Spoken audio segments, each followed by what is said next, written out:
की दर्द बढ़ जाएगी। पूरी फिल्म का शूटिंग हुई। What? भाई हीरोइन के खाली मुंह पर पोछे माराई की शूटिंग होई। Roll camera rolling action.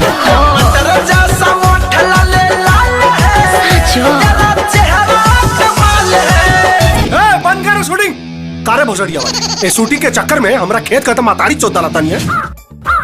का भगवान सब सपने में होई के साचहूं के होई। इन्हों के फ्यूचर खातिर कुछ खर्चा करे के पड़ी। देवे के पड़ी सर।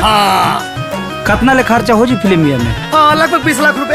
हमारा फिल्म में रोल ना मिली ए भैया रोल नहीं खे। गोल तो गोल झंड पे चढ़े रोल।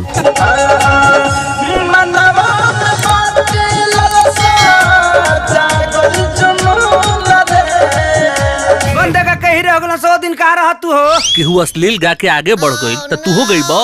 चोली के चीतर की छटका बन दे एक दिन हीरो हमारा। या दिन हीरो बन जब तलाना ना तारा का भाव दे। तोहरा लेखा लइके लाइन मारे लिहाजा मारे लिहाजा। कोनो लड़की कुंवर नहीं करी तो से प्यार भटे कोशिश बेकार। जब साहब वो हमार मेहरारू हिया। मेहरारू एक बार जाके मोना जी से पूछिए। तो यहाँ शादी तुरवावे आइल बाड़ा कि पूरी बुनिया खाए आइल बाड़ा? तू हमार हो और तोहरा मांग में सर हम ये डालब दूसर के ना।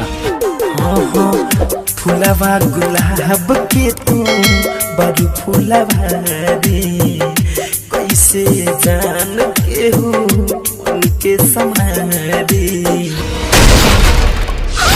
हमरा घर के अनाज में अगर कुकुर भी मुंह लगा देला तो वो भी अपना जान से जाला। फिर ही तो हमरा घर के होखे वाला इज्जत पर हाथ डालेगा।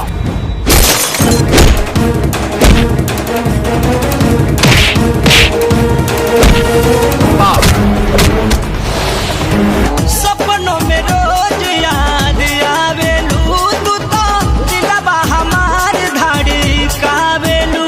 अगर तू ई सोचताड़ा कि हम तो उसे प्यार करेनी, ई गलतफहमी आज के बाद दिमाग से निकाल दो। जितना प्यार प्रेम से करेलू ना, प्रेम भी उतना प्यार सेजल से करेला। उहे जान हो गई।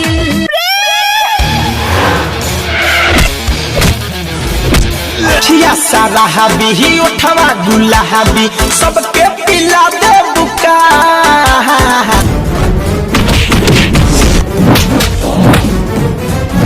जम जाला प्यार तो प्यार हो जब कहला तलाम जाला।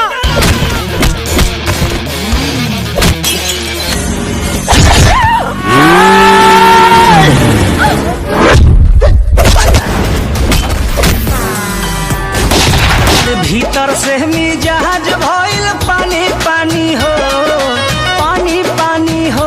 मनवाया बिना ही मानी बातें चढ़ल जवानी हो। ऐसा ना हो सकेला। जौन गोली प्रेम के नाम से चली वो हमार मांग भर के सिंदूर बन जाएगी।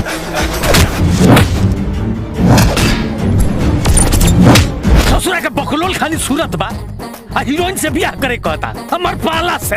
खामोश सम्मान के साथ नाम लीजिए। मैं अपना हीरो बताशा को बनाऊंगी। हमरा सपना के राजकुमार रहुए बानी। हमने ना आइलू ये शहर शमशान घाट हो जाई। शेर की मांग पर